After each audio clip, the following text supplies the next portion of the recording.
നാരായണ അഖില ഗുരോ ഭഗവൻ നമസ്തേ. നാരായണീയം ദശകം 51.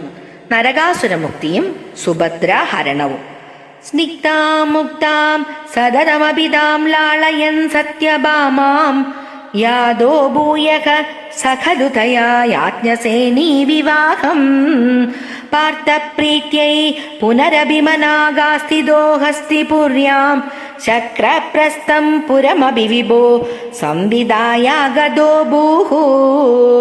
ഭദ്രാം ഭദ്രാം ഭവദവരജാം കൗരവേണാർത്യമാനാം ത്വദ്വാചാതാമഹൃതകുഹനാമസ്കരീ ശക്രസൂനുഃ. തത്ര ക്രുദ്ധം ബലമനുനയൻ പ്രത്യഗാസ്തേന സാർദ്ധം ശക്രപ്രസ്ഥം പ്രിയസഗമുദേ സത്യഭാമാ സഖായഃ. തത്ര ക്രീഡൻ അപി ച യമുനാ കൂലദൃഷ്ടാം ഗൃഹീത്വാ താം കാളിന്ദീം നഗരമഗമഃ ഗാണ്ഡവ പ്രീണിതാഗ്നിഃ.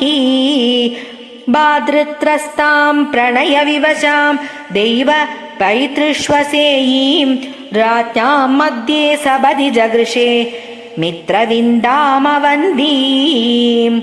സത്യാം ഗത്വാ പുനരുദവഹോ നഗ്നചിന്നന്ദനാം താം ബദ്ധ്വാ സപ്താപി ച വൃഷവരാൻ സപ്തമൂർത്തിർനിമേഷാദ്. ഭദ്രാം നാമ പ്രദദുരദതേ ദേവസന്ദർദനാദ്യാഃ തൽസോദര്യാ വരദ ഭവദഃ സാപി പൈതൃഷ്വസേയീ.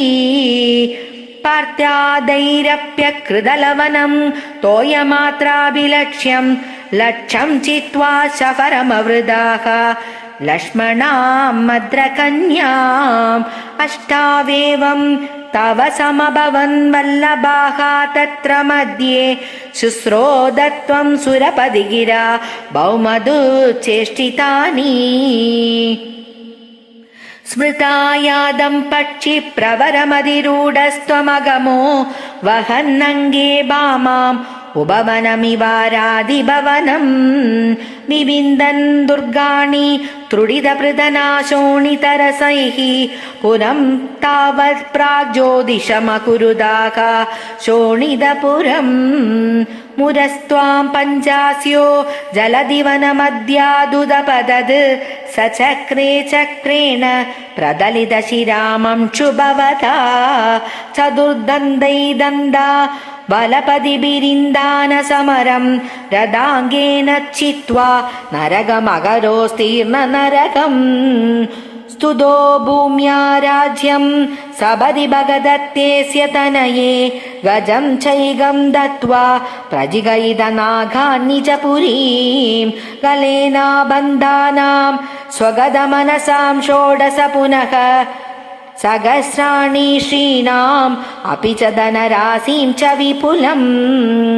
ഭൗമാപാഹൃതകുണ്ഡലം തദതി ദേഹേ ദാതും പ്രയാദോ ദിവം ശക്രാദൈർമഹിതഃ സമം ദയിതയാ ദ്യുശ്രീഷു ദത്തഹ്രിയാ. ഹൃത്വാ കൽപതരും രുഷാഭിപതിതം ജിത്വേന്ദ്രമഭ്യാഗമഃ തത്തു ശ്രീമദദോഷ ഈദൃശ ഇതി വ്യാഖ്യാതുമേവാകൃതാഃ.